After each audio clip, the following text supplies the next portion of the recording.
আজকে বেশ কয়েকটা ইস্যু নিয়ে আলাপ করব, তার আগে একটা সুসংবাদ দেই, তাই না? মেলাদিন সুসংবাদ পাই না। প্রফেসর ইউনূসের নামে নাকি কেউ কটূক্তি করেছিল, তাই মামলা করে দিছে। সবাই বলেন আলহামদুলিল্লাহ। আওয়ামী লীগ কি স্ট্র্যাটেজি নিছে জানেন? তারা যেভাবেই হোক প্রফেসর ইউনূসের সরকারের ঘনিষ্ঠ হওয়ার চেষ্টা করবে। ঘনিষ্ঠ হইয়া তারা তাদের যে পজিশনগুলো ছিল প্রশাসনে, সেই পজিশনগুলো রক্ষা করার চেষ্টা করবে। মানে লাল মিয়ারে সোনা মিয়া বানাবে, আর সোনা মিয়ারে লাল মিয়া বানাবে, মাঝখান থেকে সোনা লাল হইয়া যাবে।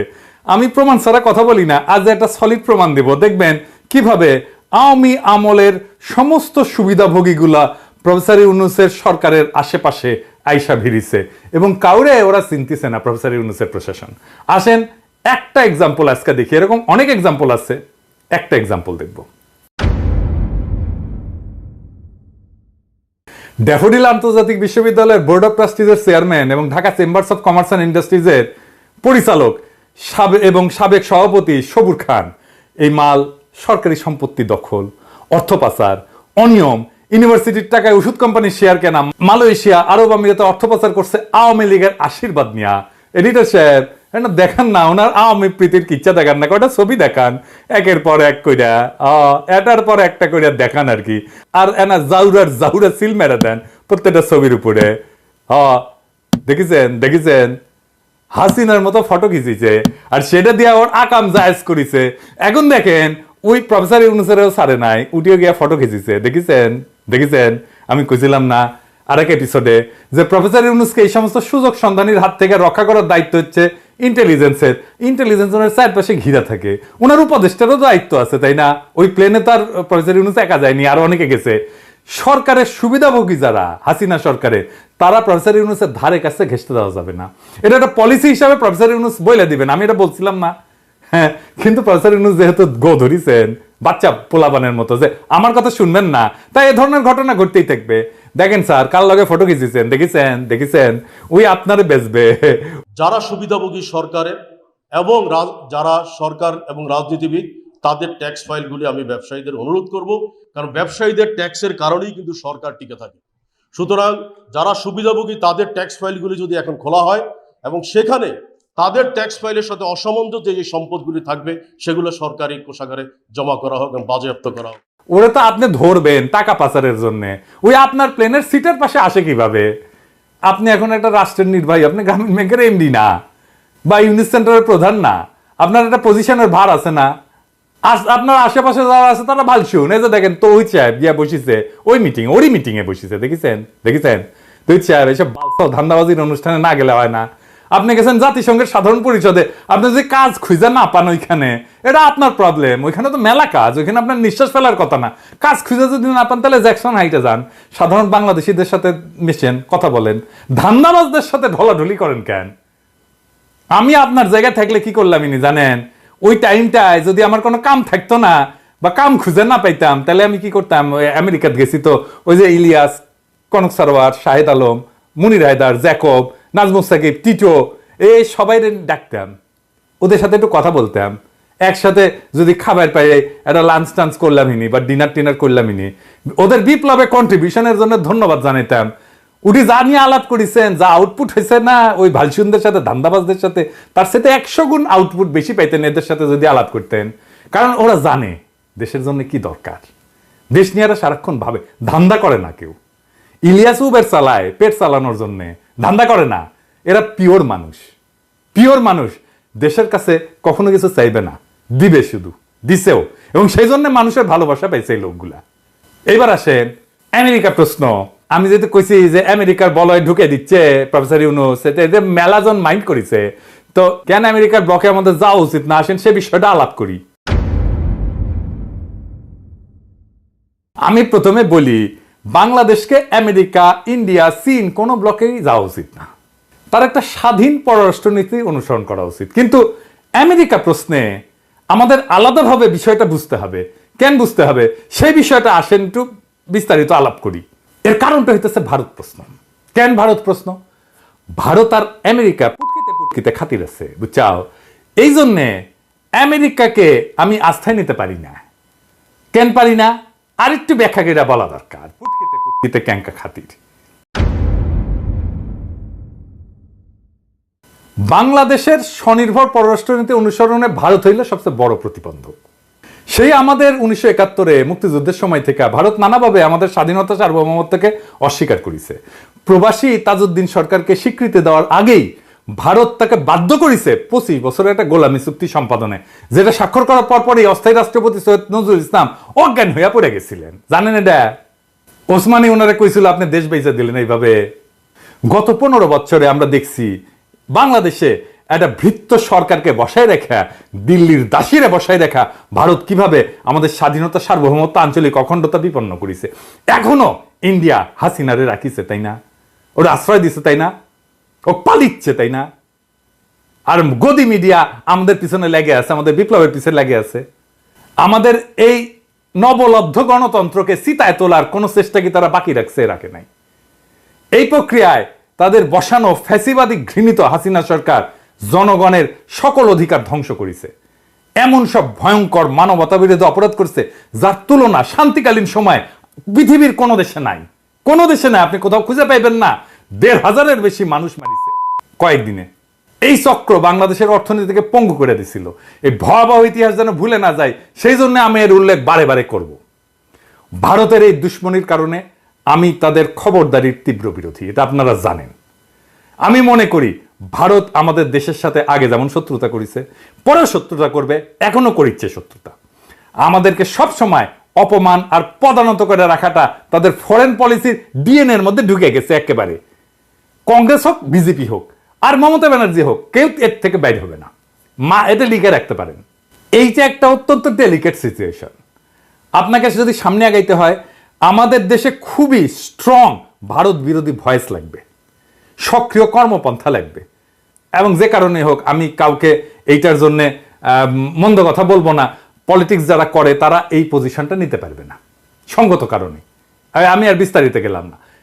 একই সাথে বাংলাদেশ প্রশ্নে যে সমস্ত শক্তি ভারতের পক্ষ নিছে, ভবিষ্যতেও নিতে পারে, তাদের ব্যাপারে আমাদের অত্যন্ত সতর্ক থাকতে হবে। এখানেই আমেরিকার ভূমিকার কথা আসছে।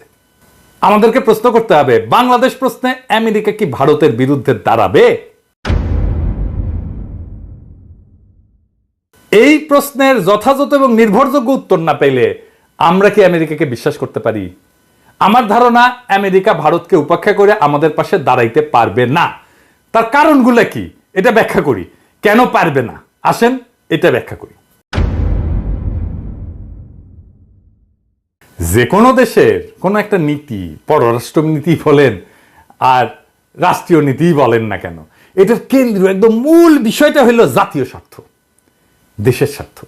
আমেরিকার স্বার্থ কার সাথে বেশি? কেমনে বুঝবেন? বাংলাদেশের সাথে না ইন্ডিয়ার সাথে? কেমনে বুঝবেন? কিছু ফিগার দিয়ে, কিছু ডেটা দিয়ে, তাই না? আমেরিকা তো একটা পুঁজিবাদী দেশ, তাই না? আমরা তো জানি। সুতরাং একটা পুঁজিবাদী দেশের মূল লক্ষ্য কি? মুনাফা তৈরি করা। আজকের দুনিয়া সব দেশের জন্য এটা প্রধান বিষয়।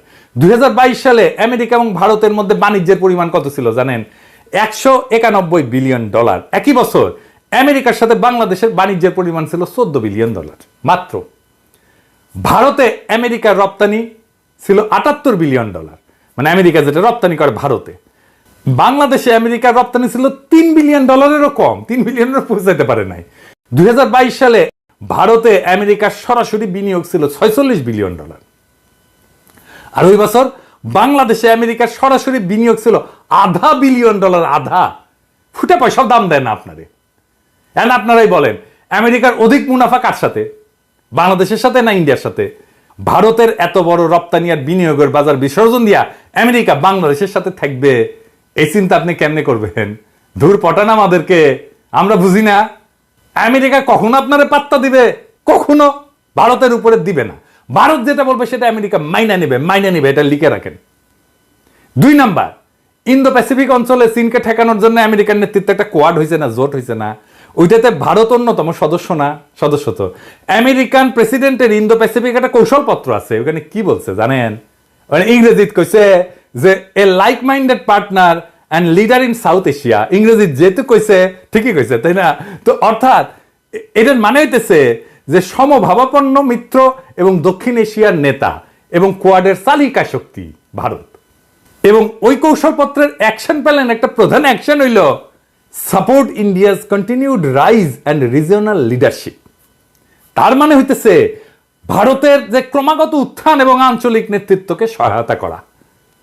এটা লিখিত পরিতরে ভাই, প্রেসিডেন্টের ডকুমেন্ট, আমেরিকান প্রেসিডেন্টের ডকুমেন্ট।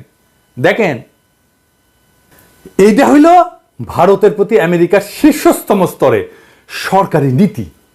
আমেরিকান প্রেসিডেন্টের এই কৌশলপত্রে বাংলাদেশের নাম খুঁজে পাবেন? খুঁজেন, পাবেন না। আমি পাই নাই, আপনারা পাইলে জানায়েন। এরপরেও কি কেউ ভাববেন যে ভারতের বিপক্ষে আমেরিকা বাংলাদেশের পক্ষ নেবে? তৃতীয়ত, আমেরিকায় ভারতের যে হিন্দুত্ব লবি, সেটাকে ইসরায়েলি লবির কাছাকাছি শক্তিশালী মনে করা হয়। আমরা কিন্তু খুব একটা এই বিষয়ে সচেতন না। এই হিন্দুত্ববাদী লবির চাপে ক্যালিফোর্নিয়ার গভর্নর বর্ণ প্রথা, এটা ক্যালিফোর্নিয়ার সংসদে নিষিদ্ধ করার সিদ্ধান্ত নিয়েছিল, ওইটাতে স্বাক্ষর করতে পারে নাই। এই যে অ্যান্ড্রু ককবার্নের যে প্রবন্ধ, এটাতে কয়েকটা গুরুত্বপূর্ণ ঘটনা এবং তাদের কার্যক্রমের বিশদ বিবরণ আছে, যা আমেরিকায় হিন্দুত্ববাদী লবির উত্থান এবং তার রাজনৈতিক সামাজিক প্রভাব তুলে ধরছে। এর মধ্যে কয়েকটা আমি এখানে উল্লেখ করি। যে এখানে দেখানো হয়েছে যে কিভাবে হিন্দুত্ববাদী সংগঠনগুলো, যেমন Hindu American foundation HAF, American রাজনৈতিক মহলে প্রভাব বিস্তারে সক্রিয়। তারা মার্কিন রাজনীতিবিদদের সাথে সংযোগ স্থাপন করে এবং তাদের কাছে ভারতের হিন্দুত্ববাদী এজেন্ডা তুলে ধরে। এইসব সংগঠন মার্কিন নীতি নির্ধারকদের প্রভাবিত করার চেষ্টা করে। যেমন তারা ভারতে মুসলিম সম্প্রদায়ের উপরে নির্যাতন এবং কাশ্মীর ইস্যুতে তারা মার্কিন নীতি নির্ধারকদের প্রভাবিত করার চেষ্টা করে, যেন তারা ভারতের মুসলিম সম্প্রদায়ের উপর নির্যাতন এবং কাশ্মীর ইস্যুতে নীরব থাকে। 2 নাম্বার, 2014 সালে মোদির আমেরিকা সফরের কথা উল্লেখ করা হয়েছে এখানে। ওইখানে হিন্দুত্বপন্থী আন্দোলনের জন্য একটা গুরুত্বপূর্ণ মাইল ফলক হিসেবে বিবেচনা করা হয়। মোদি যখন প্রধানমন্ত্রী নির্বাচিত হয়, তখন তার উপরে 2002 সালে গুজরাট দাঙ্গায় জড়িত থাকার অভিযোগে আমেরিকার কিন্তু ভিসা নিষেধাজ্ঞা ছিল। কিন্তু প্রধানমন্ত্রী হওয়ার পর মোদি আমেরিকা সফর করতে সক্ষম হয় এবং ভারতীয় আমেরিকানদের মধ্যে ব্যাপক সমর্থন পায়। এবং তার ওই সফরের সময় নিউ ইয়র্কে ম্যাডিসন স্কোয়ারে তার জনসভা ছিল উল্লেখযোগ্য, যেখানে আমেরিকার রাজনৈতিক ব্যক্তিত্বরা উপস্থিত ছিলেন এবং তাকে সমর্থন জানাইছিলেন। এই প্রবন্ধে বিশেষভাবে উল্লেখ করা হয়েছে যে কিভাবে হিন্দুত্ববাদী লবি কাশ্মীরের স্বায়ত্তশাসন বাতিলের এই যে অনুচ্ছেদ 370, এটার পরিপ্রেক্ষিতে আমেরিকায় ভারতের অবস্থানকে সমর্থন জানাইতে সক্রিয় ভূমিকা নিয়েছিল। 2019 সালে ভারতের বিজেপি সরকার কাশ্মীরের বিশেষ মর্যাদা বাতিল করছিল না, মনে আছে না? তারপরে এই লবি মার্কিন রাজনীতিবিদদের প্রভাবিত করতে সচেষ্ট হয়, যেন তারা ভারতের এই পদক্ষেপের সমালোচনা না করে এবং এই বিষয়টাকে ভারতের আভ্যন্তরীণ বিষয় হিসেবে দেখে। এই প্রবন্ধে আরো দেখানো হয়েছে যে কিভাবে হিন্দুত্ববাদী লবি ভারতে মুসলমানদের উপরে নির্যাতনের ঘটনাগুলোকে নিয়ে আন্তর্জাতিক সমালোচনা বন্ধ করার চেষ্টা করছে।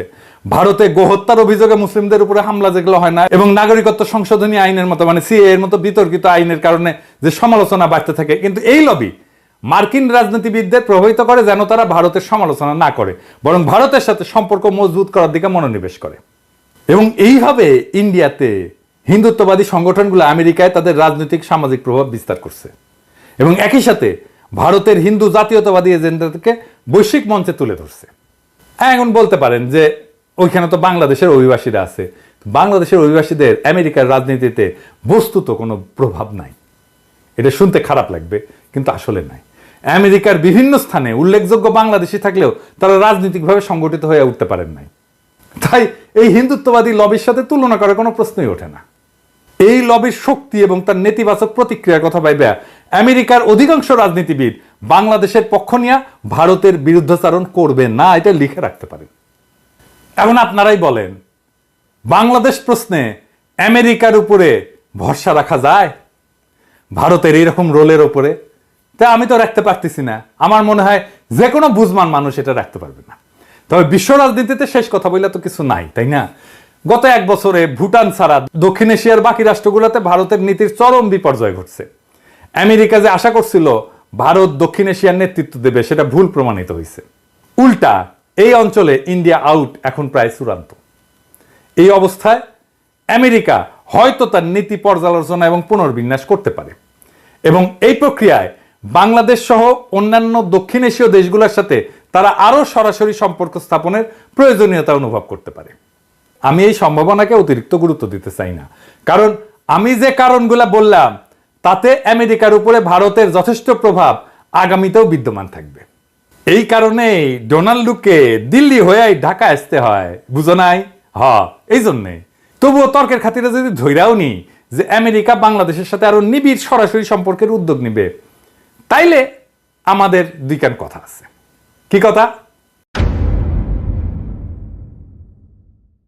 তাইলে আমি আমেরিকাকে বলবো যে আমাদেরকে দক্ষিণ কোরিয়া বা দ্বিতীয় বিশ্বযুদ্ধের পর জার্মানিকে যেরকম ডিল দিছিলেন, আমাদেরকে ওইরকমকে ডিল দিতে হবে, তাইলে আমরা বাধা দিব না। আপনারা তো চীন থেকে বিশাল পরিমাণে বিনিয়োগ সরাই নিচ্ছেন অন্যান্য দেশে, তাই না? তো বাংলাদেশে তার একটা বড় অংশ নিয়ে আসেন, আমরা জিন্দাবাদ দিব, আমেরিকা জিন্দাবাদ। আমাদের তরুণদের মেধা এবং বীরত্ব তো সারা দুনিয়া দেখছে, তাই না? আপনারাও দেখেছেন। আগামী দিনের যে প্রযুক্তি ভিত্তিক যে বিশ্ব অর্থনীতির উন্মেষ ঘটছে, তারাও যেন সফলভাবে অংশ নিতে পারে, তার জন্য অ্যাকশন প্ল্যান করেন। আপনারা সরাসরি এবং আপনাদের মিত্রদের মাধ্যমে আমাদের অবকাঠামোতে বিনিয়োগ করেন, যাতে আমরা একটা বিশ্বমানের লজিস্টিক ব্যবস্থা দ্রুত গড়ে তুলতে পারি। আমাদের সামরিক বাহিনীর শক্তি এবং সামর্থ্য যথেষ্ট পরিমাণে বৃদ্ধি করার একটা কার্যকর কর্মসূচি আমাদের সাথে বৈশাখ প্রণয়ন করেন এবং বাস্তবায়ন করেন। এই কাজগুলো করতে আপনাদের খুব বেশি যে খরচা হবে তা কিন্তু না, বরং একটা দ্রুত বর্ধনশীল বাংলাদেশ আপনাদের বাণিজ্য এবং বিনিয়োগের উল্লেখযোগ্য একটা ডেস্টিনেশন হতে পারে। আমাদের মুক্তিযুদ্ধের সময় আমাদের গড়ায় এশিয়ায় আমেরিকার অন্যতম মিত্র দক্ষিণ কোরিয়ার গড়ায় থেকে খুব একটা কম ছিল না। আজ তারা কোথায় উঠে গেছে, আর আমরা 90 দশকে উঠতি এশিয়ান টাইগার হিসেবে স্বীকৃতি পাইছিলাম।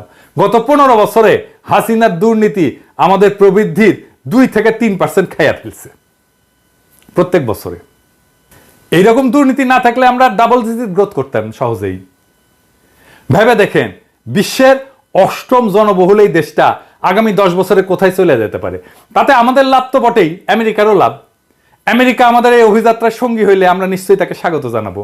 আমেরিকাকে বলবো, ভারতের প্রবল চাপের সামনে আপনারা স্থির হইয়া দাঁড়ায় থাকতে পারেন নাই। গত নির্বাচন এটা প্রমাণ। আমাদের অনেক আশা দিয়া শেষ পর্যন্ত হাত ছেড়ে দিছিলেন। আমরা এত জীবন, এত রক্ত, এত অশ্রু বিসর্জন কইরা গণখুনি হাসিনা এবং তার প্রভু ভারতকে হটাই দিলাম। আপনারা আবার আমাদের হাত ছেড়ে দিবেন না, দিয়া ভারতের কাছে ফেলে যাবেন না, সেই ভরসা আমরা কি করে করব? তখন তো আমাদের যেই লাউ সেই কদুর মতো অবস্থা হবে। এত কিছুর পরেও আপনারা যদি আমাদের সাথে সৎ বিশ্বাসে দীর্ঘমেয়াদী পারস্পরিক লাভজনক সহযোগিতার কাঠামোয় কাজ করতে চান, আমরা প্রস্তুত। কিন্তু আমাদের ডিল দিতে হবে দক্ষিণ কোরিয়ার মতো, অথবা দ্বিতীয় বিশ্বযুদ্ধোত্তর জার্মানির মতো।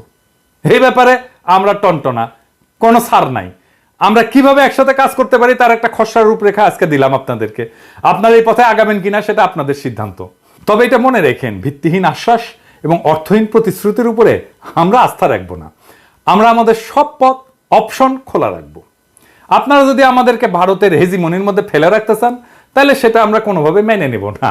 মেনে তো নিবই না, দরকার হলে আবার প্রাণ দেব। তাইলে আপনারা তো দেখতেই পারতেছেন, এরকম হইলে এইটার বিরুদ্ধে আমাদের ফের রুখে দাঁড়াইতে হবে, ফাইট করতে হবে। এবং সেই লড়াই চীন যদি আমাদের পাশে এসে দাঁড়ায়, তাহলে সেটাই হবে। কেস ক্লিয়ার, কথা ফাইনাল। আমার কথা কলে স্ট্রেইট। আমি কোনো হাঙ্কি পাঙ্কির মধ্যে নাই, আমি কোনো যদি কিন্তুর মধ্যে নাই। আমি এই প্রসঙ্গে মাহমুদুর রহমানের একটা কথা আপনাদের বলতে চাই। কুষ্টিয়ার আদালত প্রাঙ্গণে ছাত্রলীগের হামলার পরে রক্তাক্ত হয়ে বলছিলেন, আমি একাই ভারতের আগ্রাসনের বিরুদ্ধে দাঁড়াবো, লড়াই করব। এই লড়াই কিন্তু উনি একা করেন নাই। এই লড়াইয়ে যে দ্বীপ তিনি জ্বালায় গেছিলেন, সেটা দাবানল হয়ে ছড়ায় গেছে সারা দেশে। আমেরিকা যদি মনে করেন চামে চিকনে আপনাদের এজেন্ডা বাস্তবায়ন করে ফেলবেন, তাহলে মনে রেখেন সেই স্বপ্ন দুঃস্বপ্নে পরিণত হবে। আমি এপিসোডগুলোতে একটা শহীদের গল্প বলি। আজকে যে গল্পটা বলবো সেটাও খুব মহাকাব্যিক গল্প, খুবই বেদনার গল্প। আসেন সেই গল্পটা শুনি। পুলিশের সন্তানের রক্ত আর আমাদের সন্তানের রক্ত এই বিপ্লবের মাটিতে আজ একাকার। বিপ্লবের মঞ্চে রাজারবাগের উপপরিদর্শক ময়নাল হোসেনের ছেলের রক্তও একাকার হয়ে গেছিল। আমরা পুলিশকে অনেক সময় শত্রু বলে মনে করি। হারুন, মনিরুল, বিপ্লবদের দেখেই এই ধারণাগুলি আমরা গড়ে তুলি। কিন্তু এই বিপ্লবের আর এক প্রান্তে ময়নালের মতো পুলিশ কর্মকর্তাও আছেন, যাদের সন্তানও সেদিন শহীদের তালিকায় নাম লিখিয়েছিল। সেদিন ছিল শনিবার। ঢাকা মেডিকেল কলেজ হাসপাতালের ওয়ার্ডগুলোতে ময়নাল হোসেন আর তার স্ত্রী ছোটাছুটি করছিলেন। হাতে তাইমের ছবি। তাইম ময়নাল হোসেনের ছেলে। কেউ কি দেখেছে তাদের 17 বছরের ছেলেকে? ঘুরছিলেন, ছুটছিলেন, হতাহতের তালিকায় নাম খুঁজছিলেন। কিন্তু যখন একজন সাংবাদিক ছবি দেখে মর্গে খুঁজতে বললেন, তখন তাদের দৌড় থামলো না, সেই দৌড়ে চলে গেলেন লাশ ঘর পর্যন্ত, মর্গে। যখন মর্গের দরজা খুলল, তারা দেখলেন তাইম ছররা গুলিতে রক্তে ভেজা দেহ নিথর হয়ে শুয়ে আছে। ময়নাল স্তব্ধ হয়ে দাঁড়িয়ে গেলেন, আর তার স্ত্রী চিৎকার করে উঠলেন, ও আল্লাহ, আমার পোলারে কে মারলো? তুই আমারে না বইলা কেন বাইর হয়েছিলি? এতদিন যে ছেলেকে আটকে রাখতে পারেননি, তাকে হারিয়ে ময়নাল তখনও বলছিলেন, স্যার, আমার ছেলেটা মারা গেছে, বুলেটে ওর বুক ঝাঁঝরা হয়ে গেছে, স্যার, আমার ছেলে নেই। ময়নালের চোখে অশ্রু, আর সেই অশ্রুতে প্রশ্ন, একজনকে মারতে কতগুলো গুলি লাগে স্যার? তাইম ছিল তাদের সন্তান, যেমন ছিল আমাদের। ময়নালের তাইম আজ শহীদি কাফেলার অবিনাশী নাম। বিপ্লবোত্তর বাংলাদেশে পুলিশকে আর শত্রু মনে করবেন না। পুলিশে শুধু হারুন, মনিরুল বা বিপ্লবেরা নয়, ময়নালের মতো বাবারাও আছেন, যাদের সন্তানেরা আমাদের এই বিপ্লবের অংশ। এই বিপ্লব এইভাবে পুলিশের সন্তানকেও বিপ্লবের মশাল নিয়ে রাস্তায় নামায়। যে ময়নাল তাইমের জন্ম দেয়, সেই ময়নালেরা আমাদের শত্রু না, আমাদের ভাই।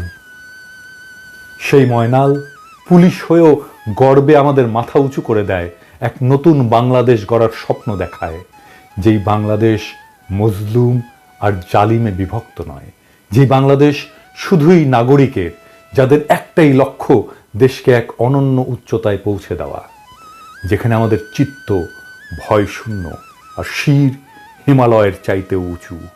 আমরা দেশকে ওই উচ্চতায় নিয়ে যাব আমাদের শহীদের রক্তের কসম। ইনকিলাব জিন্দাবাদ।